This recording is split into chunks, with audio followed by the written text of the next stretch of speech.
من احلى وصفات البطاطا وصفة النهاردة، وصفة سهلة وسريعة ولذيذة. فعلا طعمه بالظبط كأنك بتاكل كريم كراميل، وسريعة جدا. ما تاخدش اكتر من تلت ساعة مثلا او نص ساعة لغاية ما تاكليها. فعلا جميلة قوي قوي. زي ما احنا شايفين بتديني كمية، يعني انا عاملة حوالي نص كيلو من البطاطا، اعطتني كمية كبيرة زي ما احنا شايفين. وهنا انا بدوقها تحفة. لكن هي كانت لسه دافية، عشان كده ايه لازقة لسه في الورق بتاع الكب كيك. ممكن ان انت ايه لو سبتيها بردت بتتاخد كده بالايد وبتطلع من الورقة. وممكن تقدميها بالورقة بيبقى شكلها كمان احلى لو ما تقدميها كده بالورق بتاع الكب كيك. كده انا عندي حوالي نص كيلو او كيلو الا ربع. بصراحة انا ما وزنتهاش، يعني وصفة النهاردة وصفة مرنة، مش في حاجات ممكن نستغنى عنها في المكونات. مش بلتزم بمقادير بالظبط. وصفة من الوصفات المرنة اللي هي عايزة ايه، اللي يتصرف، يعني نعرف نتصرف. كده انا بعد ما قطعتها ابتديت احطها في الكسرولة عشان اسلقها. حطيت عليها كوباية من المية. سلقت حوالي ما كملتش نص ساعة، كانت سلقت زي ما انا عايزاها، مستوية جامد، يعني عايزاها مستوية قوي. وبعد كده هبتدي ان انا ايه اهرسها بهرسة البطاطس. ممكن تضربيها في الكبة، ممكن ان انت تعمليها بالهاند بلندر. انا عايزاها ناعمة قوي. فبعد ما عملتها بهرسة البطاطس حطيتها في المصفى عشان اتاكد ان مفيش اي تكتلات فيها. وهبتدي ان انا ايه انزلها من المصفى علشان تبقى ناعمة قوي. لو وصلتي بقى معايا لغاية هنا اعملي لايك للفيديو وشير لاصدقائك.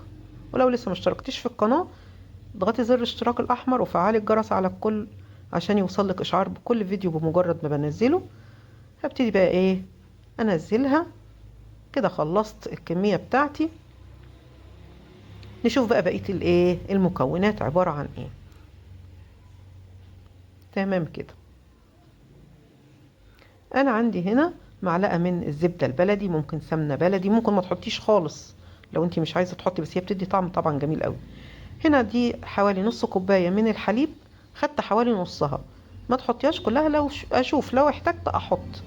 حطيت بيضة، حطيت نص معلقة صغيرة من الفانيليا، وحطيت رشة ملح بس هي ما تصورتش، مهمة رشة الملح برضو.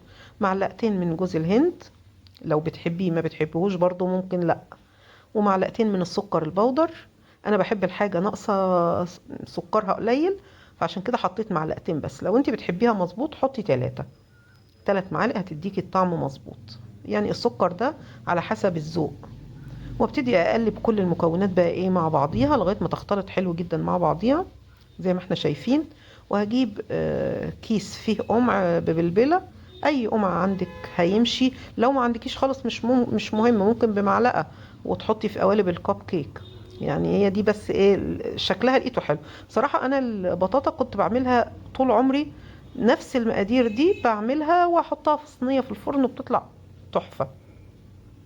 المرة دي انا شفت ايه حد عامل فيديو ومطلع وحدات البطاطا كده، عجبتني. بس يعني هي ما كانتش نفس المقادير خالص ولا المكونات مختلفة. بس انا عجبتني فكرة الوردات اللي انا اعملها في الكب كيك، فقلت ايه اجرب اعملها معاكم ويا رب تعجبكم. كده انا خلصت. عملت زي ما احنا شايفين الصينيتين اللي احنا شايفينهم دول كبار مش صغيرين. كده خلصت تمام. انا مولعه الفرن على 180. هحط الصاج بتاعي على الرف اللي في النص حوالي تلت ساعة، واطفي النار واسيبه ايه في الفرن. انا مش عايزاه ياخد لون، بحطه على الرف اللي في النص وما شغلش شواية عليه عشان مش عايزاه ياخد لون. وبعد كده بتطلع بألف هنا.